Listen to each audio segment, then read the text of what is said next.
Good morning, everyone. The topic we are going to discuss today is rapid sequence intubation. And as we know, as the majority of the topics or the procedures that we discuss in the pediatric intensive care, we keep on adopting it from the anesthesia people. So this term, that is rapid sequence intubation, has also been derived from the anesthesia. What they used to do is the rapid sequence induction. This rapid sequence intubation or RSI has now become a standardized way of doing the intubation in pediatric emergency as well as in the intensive care units. Before that, what used to happen, we can see in this cartoon that the person who is going to intubate used to struggle a lot. There are hanging straps around the patients. The nurse used to be confused, and there used to be complete mess around while intubation, and as a result there used to be hypoxemia, tachycardia and hypertension. So this technique of rapid sequence intubation was introduced, which combines giving an appropriate sedation along with a neuromuscular paralysis without interposed mechanical interventions, ventilations, in an effort to facilitate the procedure as well as to minimize the risk of gastric aspiration. Our goal of doing this rapid sequence intubation is to provide an excellent intubating condition, by which we mean that the child should have complete jaw relaxation, there should be open and immobile vocal cords, there should not be any coughing, bucking or diaphragmatic movement in response to the intubation. What benefits we are going to derive from rapid sequence intubation? These are, which will have a clear airway visualization through muscle relaxation. There will be control of agitation and seizures. There is stunting of involuntary reflexes like the gag reflex. It will minimize aspiration and also will minimize the rise in intracranial pressure and mean arterial pressure or the intraocular pressure. What are indications for this rapid sequence intubation? This includes each and every indication that are there for intubation. The indications will be same for the rapid sequence intubation. The contraindications include either the total upper airway obstruction, which requires a surgical airway, or total loss of the facial or pharyngeal landmarks, which requires a surgical airway. Can you go back to the last slide? I want to know the indications.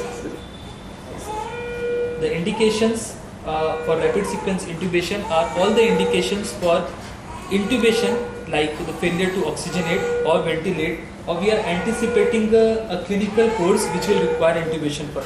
So you mean there are all indications for intubation are indications for rapid sequence. So are there any contraindications also?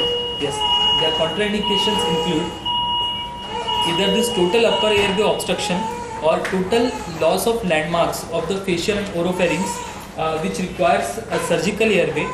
A relative contraindication is an anticipated difficult airway, or the person who is intubating feels that he won't be able to intubate, because we are going to introduce a state of apnea in these kids, and if we fail to intubate this child, that will be a near miss. The anticipated difficult airway in the pediatric practice can be judged by the conditions like there may be facial dysmorphism, or a history of obstructive sleep apnea is there, a retracted mandible is there, or syndromes like Pierre-Robin syndrome is there, macroglossia is there, or there is a significant facial trauma and swelling is there. So these are the anticipated difficult Should airway. we consider emergency intubation as a contraindication for rapid sequence intubation? No, that's a rapid sequence intubation is the technique used in the emergency intubation when we expect that the gastric contents are full. There is no need for going for rapid sequence intubation when there is a crush airway. What we mean by that is the child is in complete apnea. The Mallampati classification used to diagnose the difficult airway for the anesthetist is of less use for us, as the child used to land us most of the time in emergency for intubation. Protocol that we use for this rapid sequence intubation, we will come back to this once again. By this we mean that we need to go for first a history, which is by a sample mnemonic. Sample, what we mean by the signs and symptoms that has brought this child to the casualty. any history of allergy, any medications that the child is on, past meal when the child has taken, and the event leading to the intubation. So we should get a quick history, then we should pre-oxygenate this child for 3 to 5 minutes, giving free flow oxygen with a non-rebreathing mask. Then preparation consists of the preparation of the personnel, preparation of the equipments, and the preparation of the medications. The next thing that we go for is the pre-medication. Pre-medication we used to give to prevent the reflexes, the natural reflexes that we are going to incite during the while intubation, or to minimize the risk of the medications that we are going to use for sedation or the paralysis. The next comes is the sedation. We can use various medications to use sedation, and then we apply a required pressure to prevent the risk of aspiration. And then we paralyze this child and create an excellent intubating condition. We intubate this child, confirm the position of the tube, and ventilate. So after this sample mnemonic, this becomes for the preparation of the Can you elaborate on sample? Sample mnemonic, by which we mean S is for the signs and symptoms with which the child has come to the emergency. A is for the allergy. M is for the medications, if any, the child is on. Then P is for the past meal, PM, and last meal. And E is for the events that has led to the intubation for this child. Then we come to the preparation. Preparation consists of the preparation of personnel, equipments, and the medications. The preparation of personnel, we need to have at least one person who is skilled in doing the intubation, and we should have at least 2 to 3 more people. They could be a nurse or the paramedics, and the role should be assigned to each one of them properly. There should be one person to provide the Celix maneuver and one person to draw the medications and to give the medications to this child. So in fact a lot of preparation goes on before the action really begins. Definitely. That's what in army they say, work in peace and rest in war. This is very true if it comes to procedure like intubation. Should have a written protocol in our unit, that's and the right. person should know exact role, what they have to do when they are performing a rapid sequence intubation. Then we need to prepare certain equipments.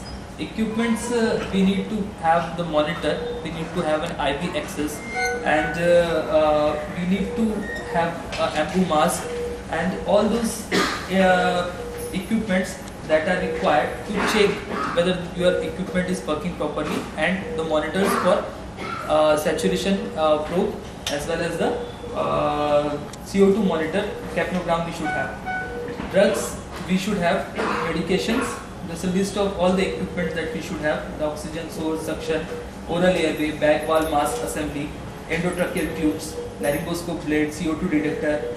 And we should also anticipate that we may fail in intubation when we are performing rapid sequence intubation, and we should keep other modes for intubating or ventilating this child, like a laryngeal mask airway, or a bronchoscope, or an esophageal obturator, or a boogie, whichever way we find it comfortable as an optional way of intubating this child. Then we should position this child, as we know, in slight hyperextension up to 15 degrees. Either flexion or too much of hyperextension is going to affect the visibility. Then pre-oxygenation. The purpose of pre-oxygenation is we should provide 100% oxygen for 3 to 5 minutes, which consists of the 5 times the vital capacity breaths. It can theoretically permit 3 to 5 minutes of apnea before desaturation to less than 90% in adults, and up to 2 to 3 minutes in the pediatric age group. So that means that babies consume much more oxygen as compared to an adult, about is it 6 ml per kilo per minute, something like this? Definitely. The basal oxygen consumption rate is more in the pediatric age group patients. We should avoid bagging the patient if the patient is adequately pre-oxygenated. That will minimize the risk of aspiration. The bagging should be done only if it is absolutely necessary and after providing the required pressure. The pre-medications.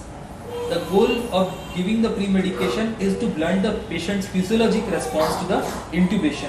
It will minimize bradycardia, any hypoxemia, cough or gag reflex, any increase in intracranial pressure, mean arterial pressure, intergastric or intraocular pressure. The list of medications are lidocaine, opioid, atropine, and defibrilling doses or the priming doses. We can remember this by a mnemonic load. Lidocaine is given for most of the CNS patients. It blunts the rise in the intracranial pressure and can prevent the herniation in an attempt to intubate this child. How exactly this lignocaine works is not known, but probably it works by diminishing the cough reflex, by decreasing the response of the brainstem to the intubation and stabilizing the cerebral cortex.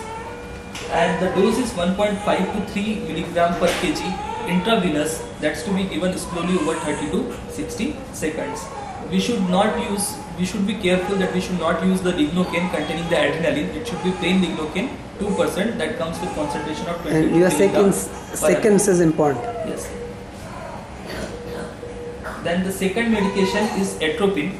The dose is 0.02 milligram per kg. Minimum dose we should remember as 0.1 mg and maximum dose as 1 mg. It should be given at least 3 to 5 minutes prior to the intubation. It can minimize the vagal effect, bradycardia, and will decrease the secretions during the intubation. The indications for atropine as given by the PALS as of now is that it is to be given for all the patients less than 1 kg, 1 year of age, 1 to 5 year of age group in which we are going to use succinylcholine, and more than 5 years of age group if we are using 2 or more doses of succinylcholine. Then we should use atropine. Otherwise, the role of atropine is controversial. In a recent article published in Emergency and Critical Care Medicine in 2010, they have found whether we use atropine or we do not use atropine, the risk of bradycardia or significant bradycardia or secretions are similar in both the groups. So we may skip this step. Then fentanyl. If we are using a sedative agent which does not contain an analgesic effect, then we should combine fentanyl, as it is most commonly combined with a benzodiazepine group. The dose is 1 to 2 microgram, 2 to 10 microgram per kg intravenously. It may decrease the tachycardia and also hypertension associated with intubation. A significant side effect could be chest wall rigidity, especially in the newborns, if it is given as a rapid push.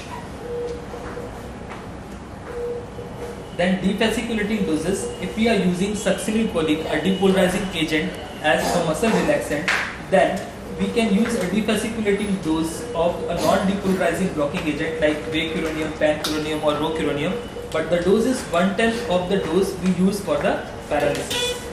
The next step comes the sedation. The sedative agent administered at doses capable of producing unconsciousness with little or no cardiovascular side effects. There is no ideal agent that exists, and sedation should nearly always be used when paralyzing the patient. The options includes the barbiturates, the non-barbiturate group, Neurolabs or the benzodiazepines. The common drugs that we use are the thiopentol, then etomidate, propofol, then benzodiazepines and ketamine. Thiopentol is a short-acting agent. Duration is lasting for only 5 to 10 minutes. It reduces especially the intracranial pressure and cerebroprotective effect is there. So it is especially helpful in the child with the CNS defects or the one with a head injury or anticipated intracranial with increased intracranial pressure.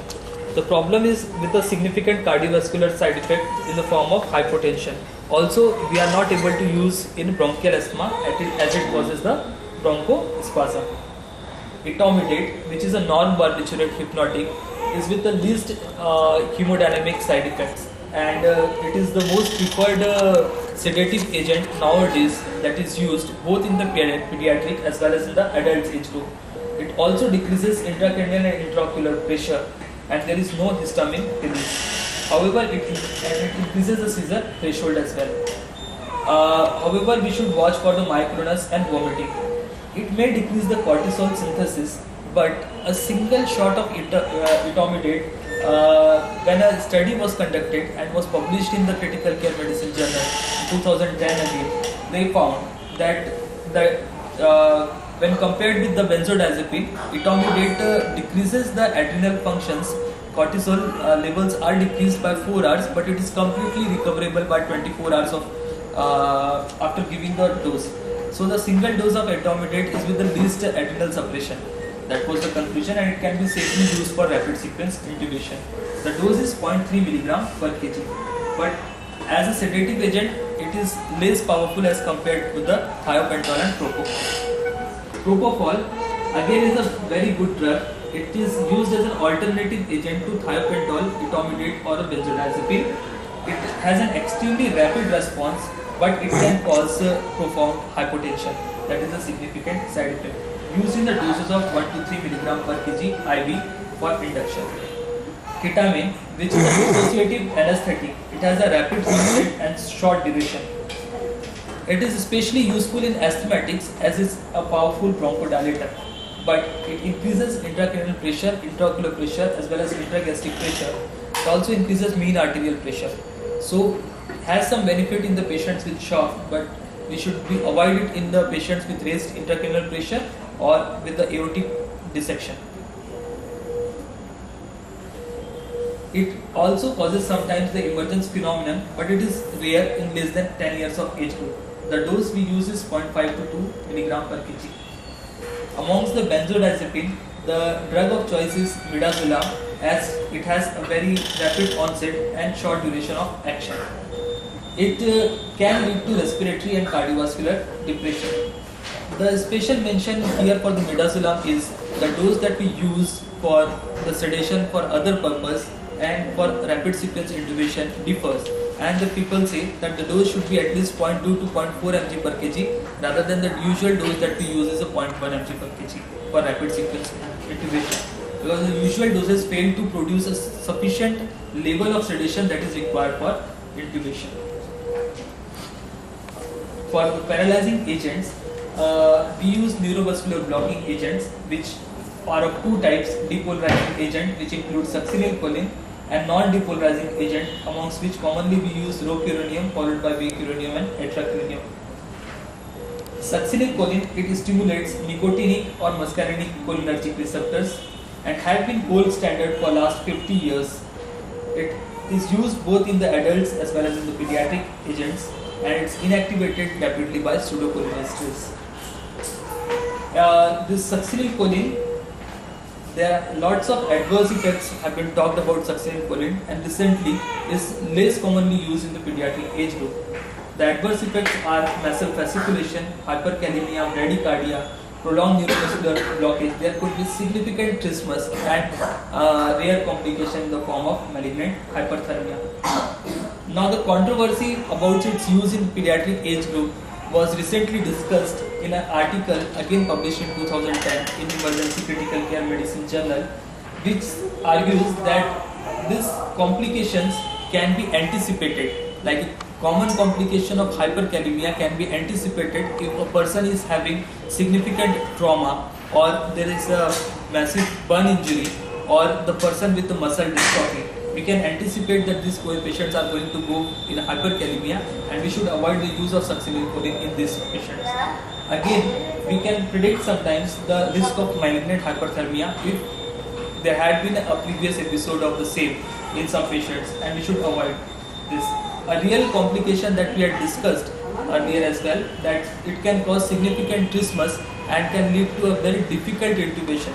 So comes the role of using a non-depolarizing agent as a priming dose before giving succinylcholine. These depolarizing agents, among this non-depolarizing agent, rocuronium is the preferred one. It has the shortest onset of action of 1 to 3 minutes, and the duration lasts for 30 to 45 minutes. Some tachycardia can occur, and the dose remains 0.6 to 1.2 milligram per kg. The drawback here is the duration of paralyzing agent. If failed to intubate, the reversal is not going to be quick, and we need to intubate this child by an alternative way. Vecuronium, the onset is slightly delayed 1 to 4 minutes, but the duration of action is prolonged up to 30 to 60 minutes. It can also cause hypotension because of the loss of venous return and sympathetic blockage. The next step comes is the placement of an endotracheal tube. After performing all these procedures, steps, we place the tube under an ideal condition with a relaxed pharynx and the vocal cords is easily seen, and we can intubate this child. We should maintain the Salix maneuver until we have inflated the cuff if we are using the cuff tube.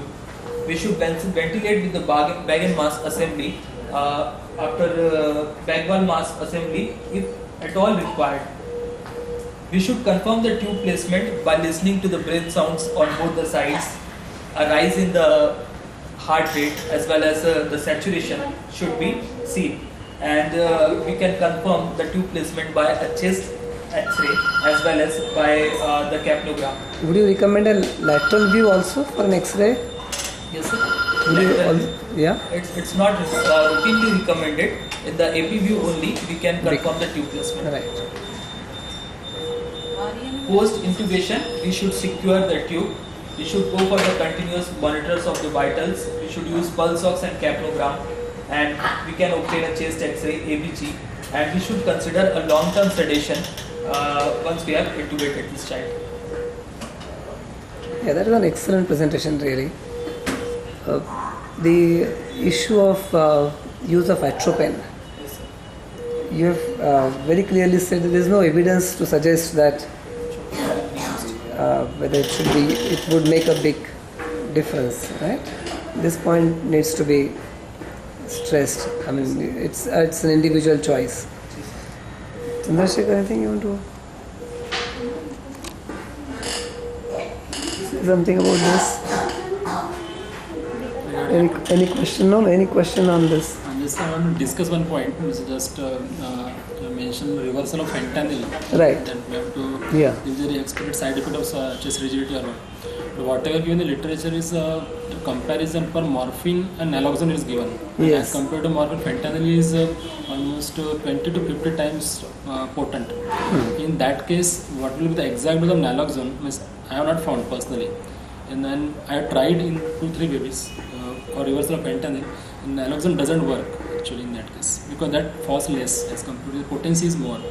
And we are not getting that exact dose. How much as compared to morphine we have to give naloxone? So dose would be naturally, suppose even in otherwise, a dose like this I think would have to be modified in a given situation, isn't it? Though? Yeah. So basically, we should prevent the complication. The complication of fentanyl of chest wall rigidity in the newborn arises when we give it as a rapid push. Yeah. The people have found when we are using it slowly over a period of 2 to 3 minutes that complication of chest wall rigidity Even does on not arise. fentanyl drip, you are getting chest wall rigidity if you are going beyond 3 mics. The book literature maintains you can use up to 8 mics. Right, yeah, that's right. It is 1 to 8 mics, and on 3 mics we are getting chest wall rigidity. That is the first case. If a baby is on fentanyl drip and we want to reverse that to extubate earlier to CPAP, in that case we tried the naloxone. Absolutely, And absolutely. that is not working. That is for sure. In that case, whether we have to go exactly times of the naloxone dose or exactly not found in literature. That is one issue. Okay, let's review this point. Can you just in a brief say about Salix maneuver? But that is I think another point which is not very frequently, Yes, practical. yeah. Can you just demonstrate on you, how do you really? So, Salix maneuver is providing a cricoid pressure in order to prevent the risk of aspiration, because we expect that any child who is coming in emergency is with the full stomach. This Salix maneuver is to be performed only after sedating the child so as to minimize the secretions and the bronchospasm. So that's a very important point. So, You must sedate the child adequately. Yeah. then only we should That is provide just prior to intubation. Exactly. Yes. Yeah. Absolutely. So, Absolutely. after we have sedated the child, the person who is not intubating or who is not giving the medication, there should be a third person available whose sole job is to provide the Salix maneuver. Absolutely, yeah. He should provide it with using either the index finger or can use 2 fingers. He should palpate this thyroid cartilage, and this cricoid cartilage is easily palpable, and a firm pressure should be provided over this like this, and it should be maintained till the tube is in place. And if it is a curved tube, that curve should be inflated before you release the cricoid pressure. Yes. So this point The is very important finer points which should be always, like you have that, like the sequence of intubation. I think one of the slides.